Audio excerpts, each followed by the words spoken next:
Hi, I'm Alderwoman Sheila Finlayson, and welcome to our Annapolis. Today I have with me Ms. Tamala Bias, who is the coordinator and program chair for the Annapolis Arts, Sports, and Leadership Academy, and Mr. Leslie Stanton, who is the commissioner of the Wally H. Bates Basketball League. Welcome. Thank you.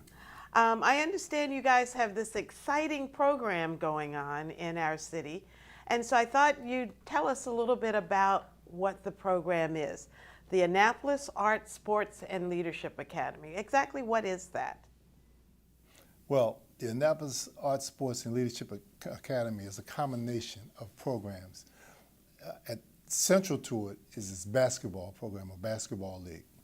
It appears to be the hook that attracts the youngsters to our program. Now, the program consists of 3 ages in terms of basketball.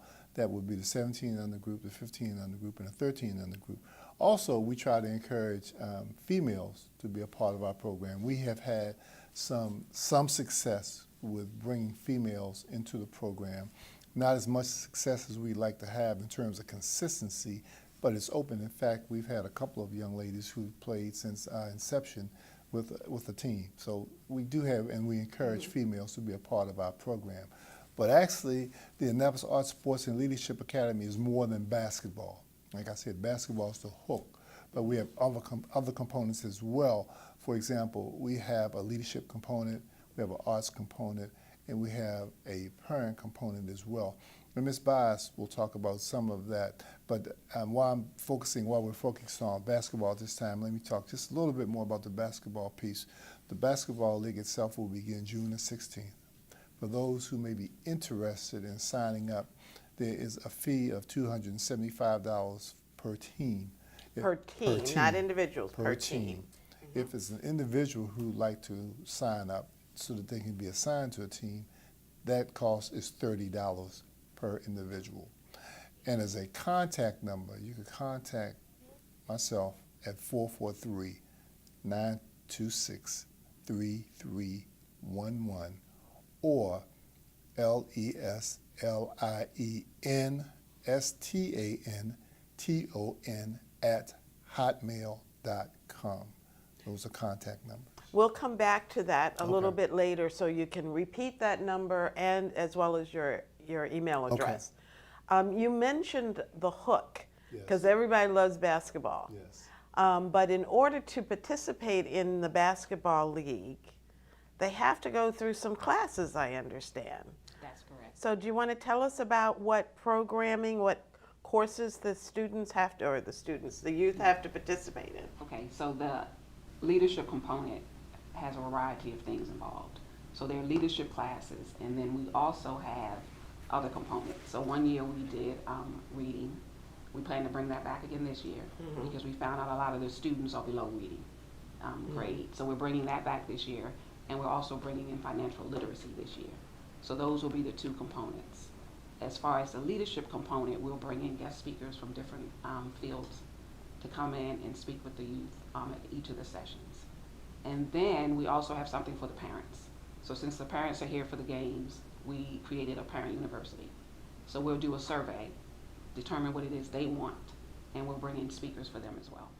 So while the kids are in the workshops, the parents are also in workshops? They can, if they would like to participate, yes. Okay, and then after all of the workshops, then they get to participate in the basketball league? Well, actually, just the reverse, because, for example, okay. The games are played on Thursday evenings and Saturday mornings.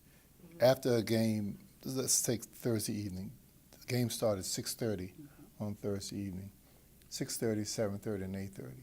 Following the 6:30 game, those teams that participate in the 6:30 game then have to go into the leadership component of our program, where they will listen, as Ms. Bias pointed out, they will listen to a speaker who could talk about any number of subjects. We bring people in who may talk about any number of subjects. It could be a police officer, it could be a farmer, it could be a teacher, any number of fields. We bring people in to talk about leadership, how they possibly got to where they got in regards to education, and just sharing some values as relates to life.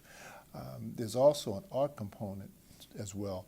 That is, there may be some youngsters who are interested in singing or in dancing or in acting, and we try to attract someone who has some knowledge or experience in those respective professions, and those children or youngsters who are interested, they very well may be able to attend classes as relates to that respective area that they're interested in, be it singing, be it dancing, be it acting, whatever the case may be.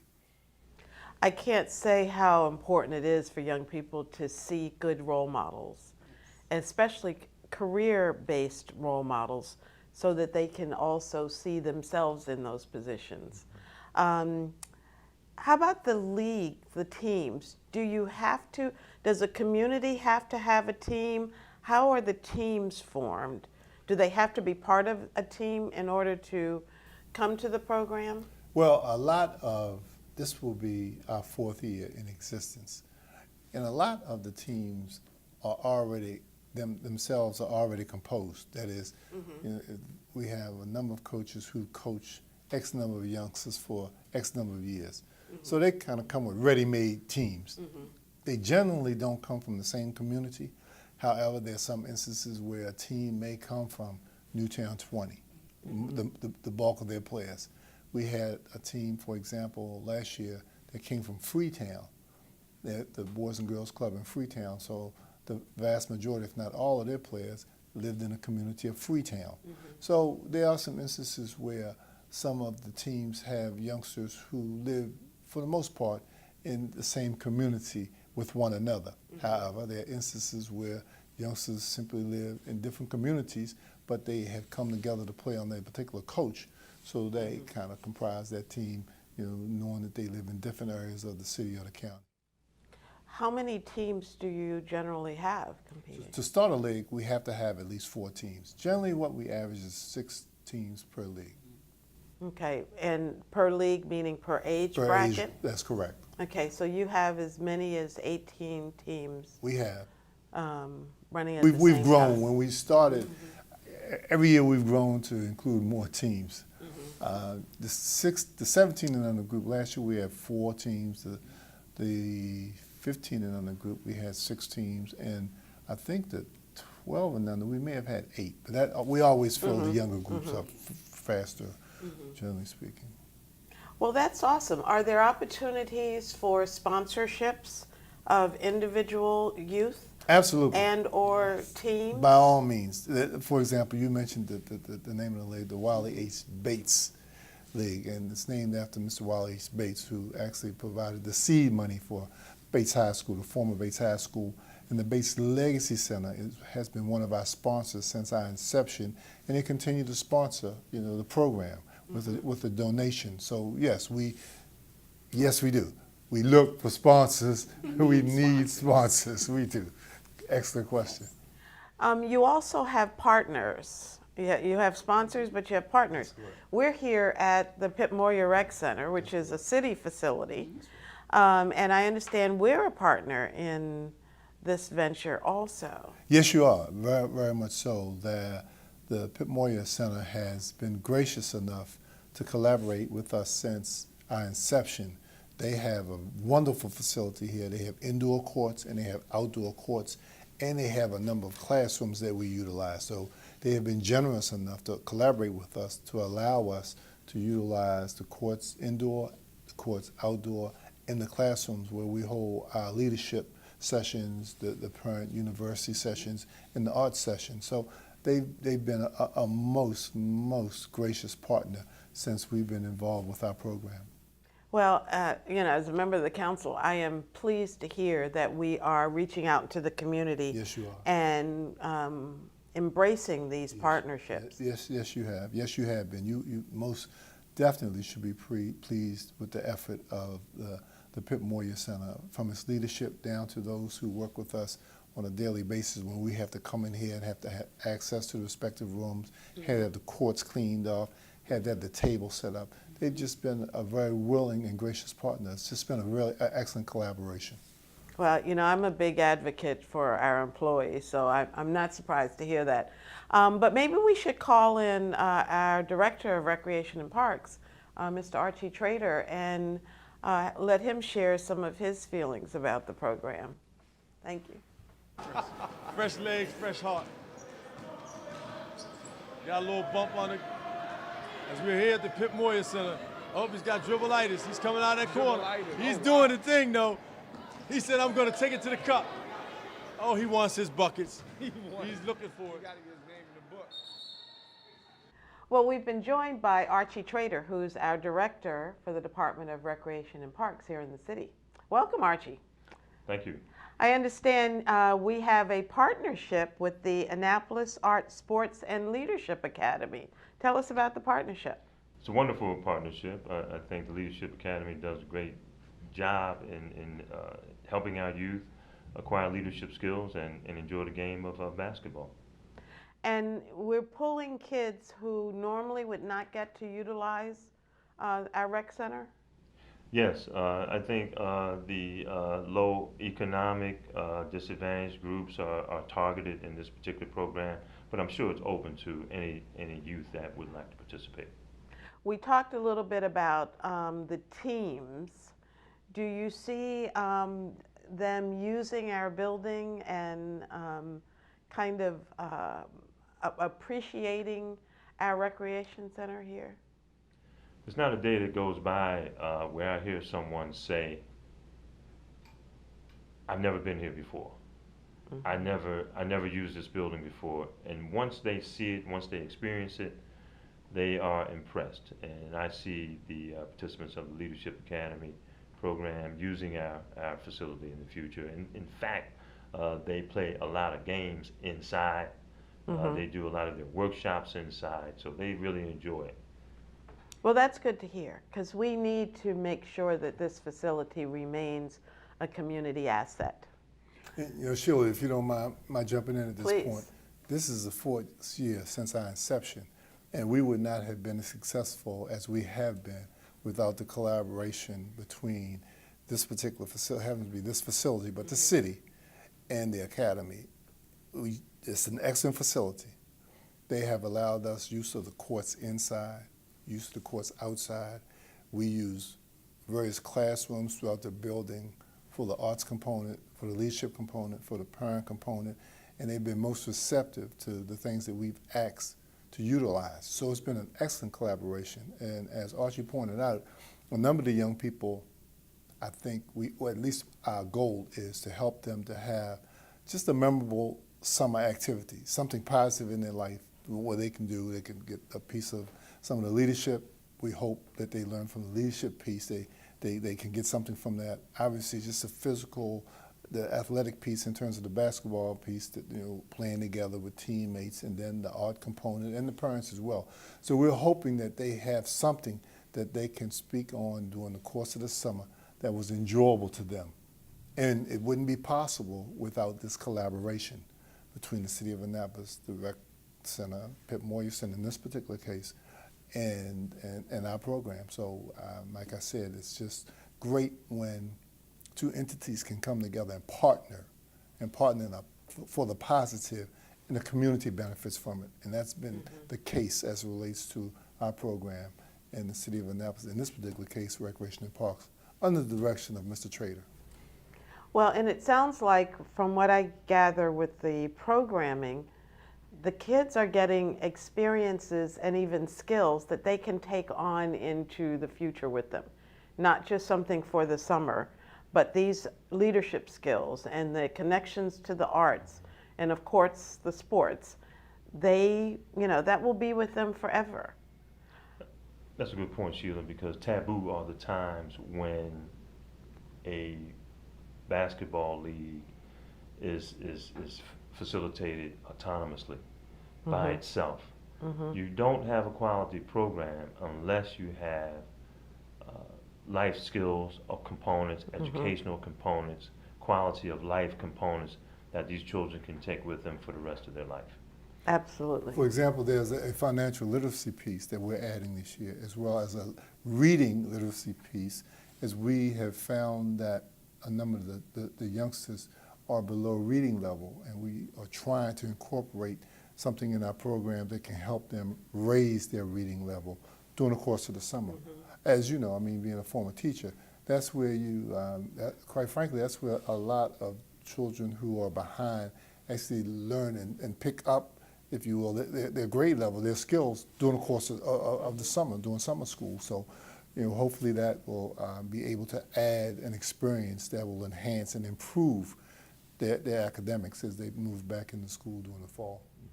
Absolutely, and we realize that sometimes, and since our summer has been expanded from the middle of June until after Labor Day now, the kids are out for a longer period of time, and they do lose some of what they've learned. So, they have to start a little further behind in September to catch up to their level. So any enforcement that they get during the summer will only help them when fall comes around. That's true. And something that's oftentimes overlooked in today's world is the necessity of having programs that help to promote socialization or good social skills.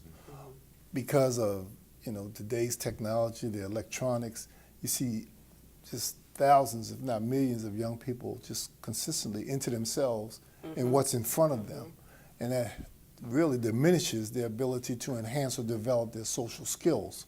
That's one seat. The other piece, though, is that I've found in my experience in terms of work with young people, and Archie can attest to this, and you can as well, we simply didn't have those devices, so we were forced to develop our social skills by interacting with one another.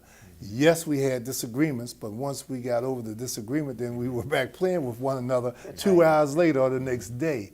So we had enhanced social skills. We were forced, if you will, to be able to interact with one another on a positive level. So that's one thing that we think that our young people get out of coming together, doing some of the work together, to socialize with one another in a very positive atmosphere and attitude. And if you look around, obviously they can't see now, but those who are familiar with the Pip Moyer Center, that's just a very good-looking building. It's well kept. It's a positive, and that has a lot to do with it's a very positive attitude. When the young people come here, they think that they're being treated special because they get to play on the courts where the big guys play. They get to play on those courts, or they get to come inside and play in a real nice facility. And some of their experiences aren't necessarily so pleasant. So when they have the opportunity to share in a very pleasant, physically speaking, experience, then that's something that they can really appreciate. And that is our goal. And Archie will attest to this, that we want this to be a community center, not just for the wealthy, but for every segment of our community. This is a community asset. And we want everyone to feel that this is their rec center. Yes. And we try very hard, Archie, it's tribute to you, that this place is maintained at a very high level, because we want everybody to feel that this is a special place, because it is. That's right. So tell us, when is your program? Exactly, it starts June the 16th, and it runs for 6 weeks. Okay, so June 16th, the day after they get out of school. That's right. That's they Saturday. Can be in a workshop and on a basketball league. That's true. That's true. Okay. The games are played Thursday evenings and Saturday mornings. Okay, and so it runs for 6 weeks. Thursday evening and Saturday morning. That's correct. And until August, it depends, and the reason why it depends is because we may have rain dates, or it may get hot, and we may have to push the schedule back. It just depends, really, in terms. Generally, we try to end up the last week of July, no later than the first week of August. Okay. We once again, depending upon rescheduling, if there's some kind of inclement weather, too much heat, or if it's just rain for whatever reasons may be, we can't play outside. We don't have the courts inside to utilize, and that happens, so we have to reschedule those games. Okay. So we do try to end no later than the first. We really don't want to go into the second week of August, but generally the first week of August is generally when we round up. Okay, so it's a nice block of 6 weeks. Yes. That parents can count on their kids being in a very constructive, very educational, informative, athletic program here at Pip Moyer. And if you have a team, and I heard you say Freetown's team participated. So it's not just for Annapolis communities, it's all of Anne Arundel County? Correct. We've expanded it. The focus, the bulk, if you will, the majority of our young people do actually come from the Annapolis area. But we've expanded it, and we have allowed teams from throughout the county to participate. There's been a team from Freetown and a team from the northern part of the county and a team from the southern part of the county. Out of the 16 teams that we had last year, we had maybe 3 or 4 outside of Annapolis. But the majority come from Annapolis. Well, I'm going to make a commitment because I'm going to talk about for a moment the cost. Okay. $30 for an individual to participate, but if they're already part of a team, it's $275. For that team, that's For correct. that team. So I will sponsor a team from the Newtown community in my ward. Fantastic. So I'll leave it up to you to figure out where the team is and who they are, but I will sponsor the team.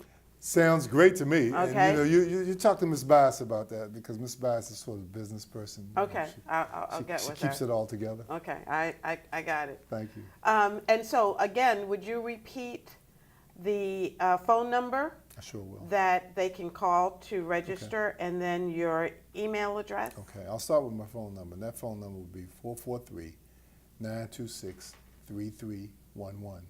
The email address is LESLIENSTANTON@hotmail.com. And I hope we'll be able to maybe scroll that across the bottom of the screen so that folks can reach out to you and be in touch. Well, I just have to sort of add this little tidbit.